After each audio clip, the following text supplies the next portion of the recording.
Niveau d'énergie de l'atome d'hydrogène. L'atome d'hydrogène est formé d'un seul électron en mouvement autour d'un proton. On donne le diagramme des niveaux d'énergie électronique de l'atome d'hydrogène. 1. Que signifie les niveaux d'énergie électronique sont quantifiés. 2. À quoi correspond le niveau d'énergie le plus bas. 3. Quelle est l'énergie d'ionisation de l'atome d'hydrogène. 4. Quel est le comportement d'un atome d'hydrogène pris à l'état fondamental et représenté par une flèche. La transition possible lorsqu'elle reçoit A. Un photon d'énergie 12,75 eV. B. Un photon d'énergie 11 eV. C. Un photon d'énergie 15,6 eV. 5. Déterminer la longueur d'onde du photon émis lorsque l'atome d'hydrogène se désexcite de son état E3 vers l'état E2 est représentée par une flèche. La transition correspondante donnée constante de Planck H égale 6,62 fois 10 au 34 joules fois seconde. C 3 fois 10 au 8 mètres par seconde. 1 électron-volt 1,6 10 au 19 joules. 1. Que signifie les niveaux d'énergie électronique sont quantifiés. 1. Les niveaux d'énergie d'un atome sont quantifiés.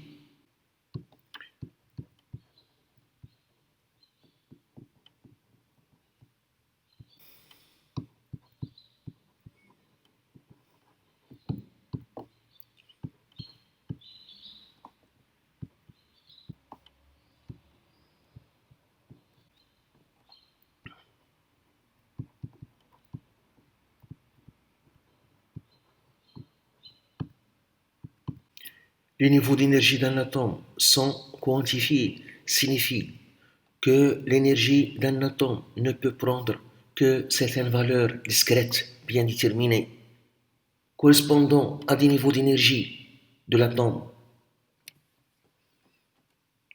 L'énergie d'un atome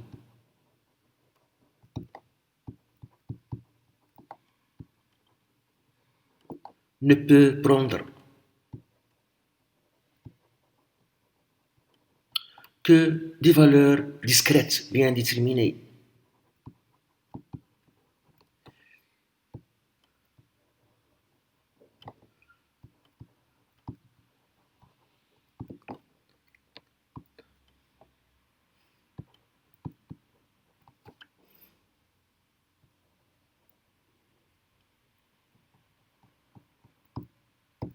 Deux. À quoi correspond le niveau d'énergie le plus bas.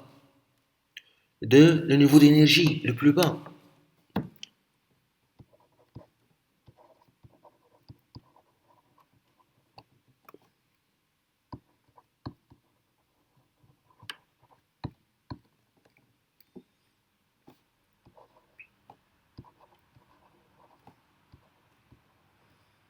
c'est l'état fondamental le plus stable, correspond au nombre quantique n égale à 1.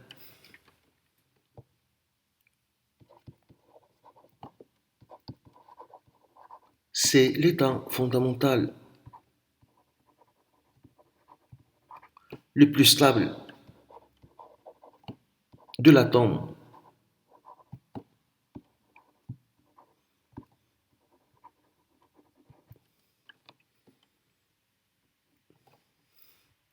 Correspond au nombre quantique n égale à 1.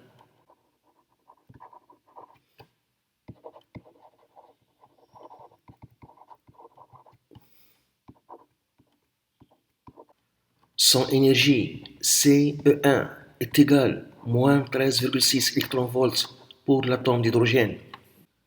3. Quelle est l'énergie d'ionisation de l'atome d'hydrogène. 3. L'énergie d'ionisation.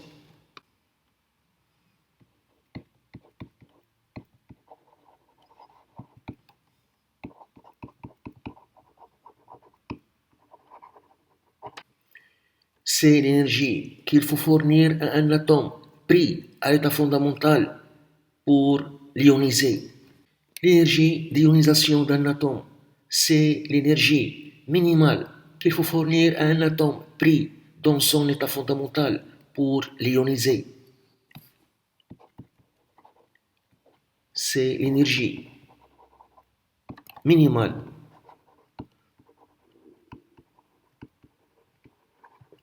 qu'il faut fournir à un atome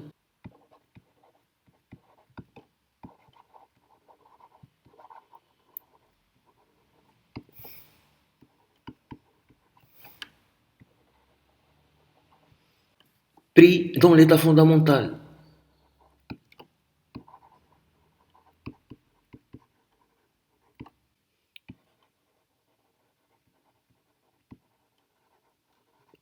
Pour l'ioniser.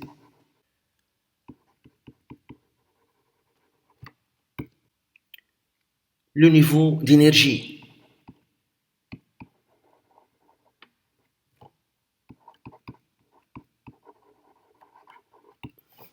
N est égal à infini, qui a pour énergie E infini est égal à 0, correspond à l'état d'ionisation. Correspond à l'état d'ionisation de l'atome.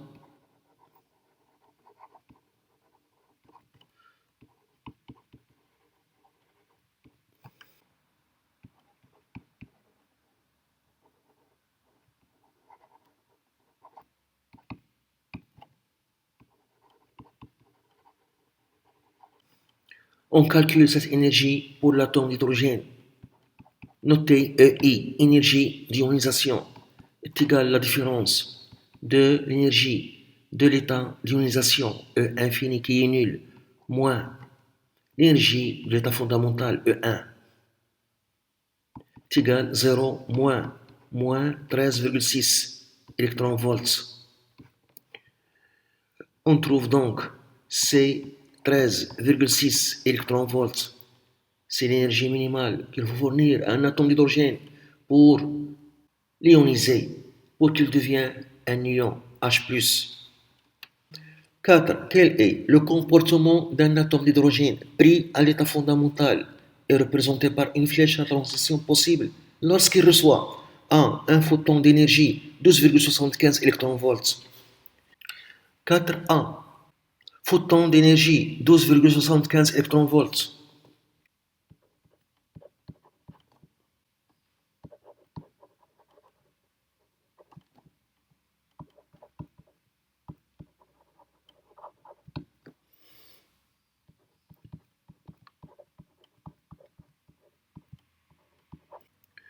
On vérifie si l'énergie du photon permet à l'atome de transiter vers un niveau supérieur. On vérifie si l'énergie du photon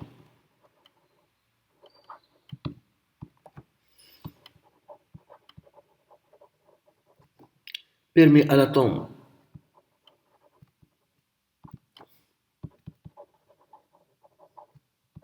de transiter, de passer à un niveau supérieur.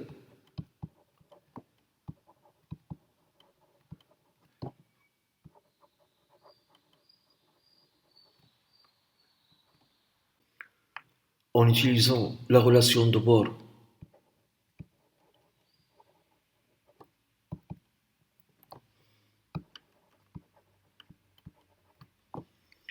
Donc l'énergie du photon doit vérifier la relation, la différence entre deux niveaux d'énergie, EP moins EN.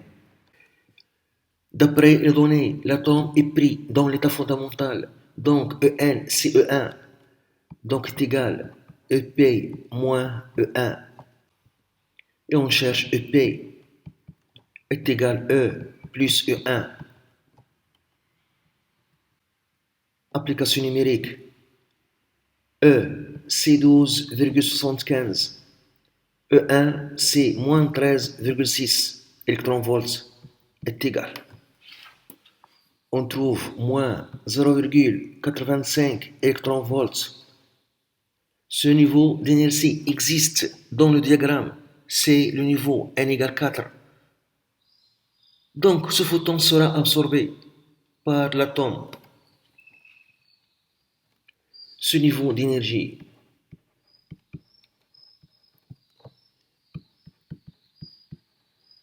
existe dans le diagramme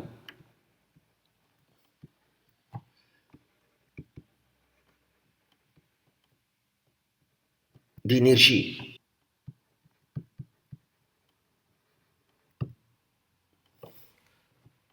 Donc, ce photon sera absorbé par l'atome.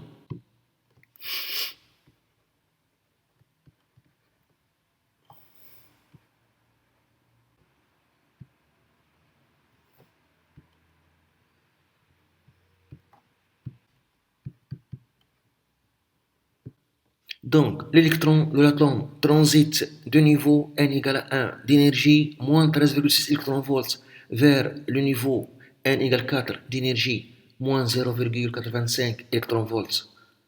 Lorsqu'elle absorbe ce photon d'énergie 12,75 electronvolts.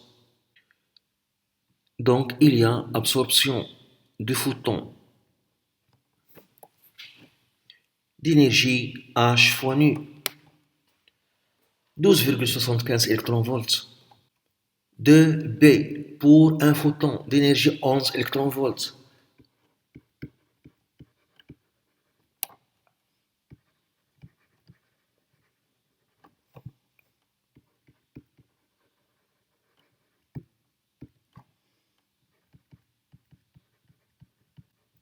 On suit la même méthode. Si le photon est absorbé, il doit vérifier la relation de bord.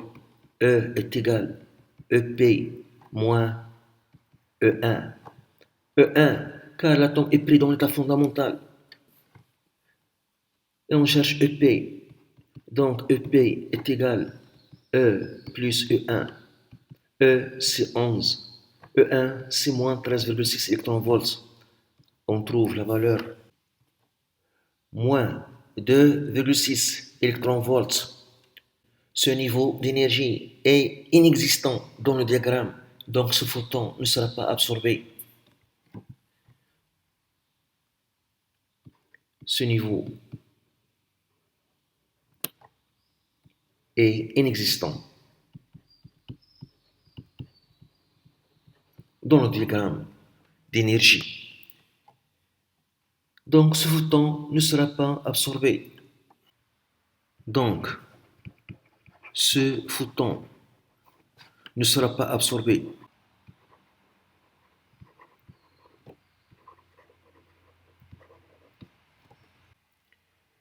De C pour un photon d'énergie 15,6 electronvolts.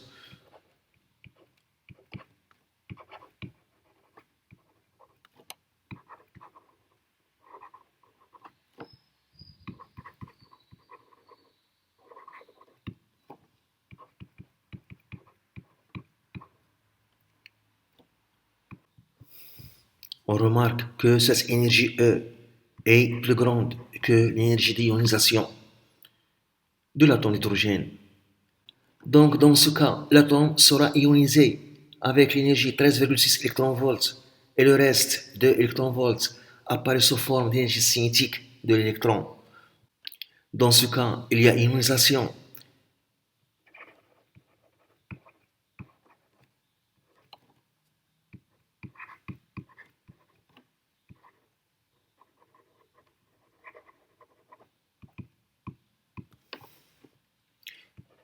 Et le reste de electronvolts apparaît sous forme d'énergie cinétique de l'électron.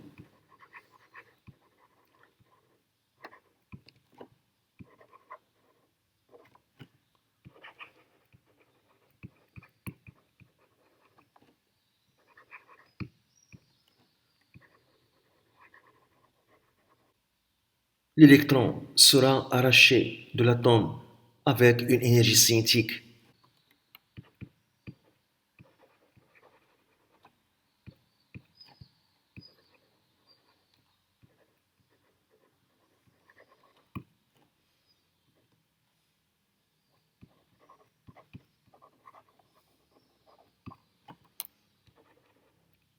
Avec une énergie cinétique.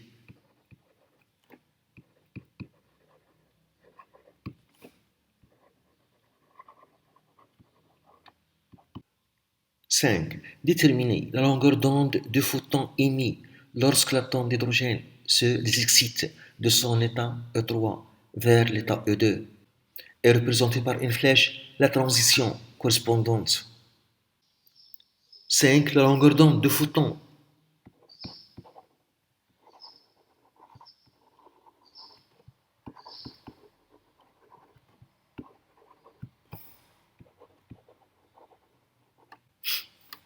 l'énergie du photon émis doit vérifier la relation de Bohr.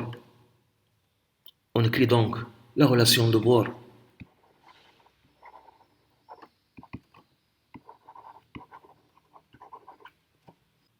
L'énergie du photon E émis doit être égale à la différence entre deux niveaux d'énergie du diagramme d'énergie EP moins EN.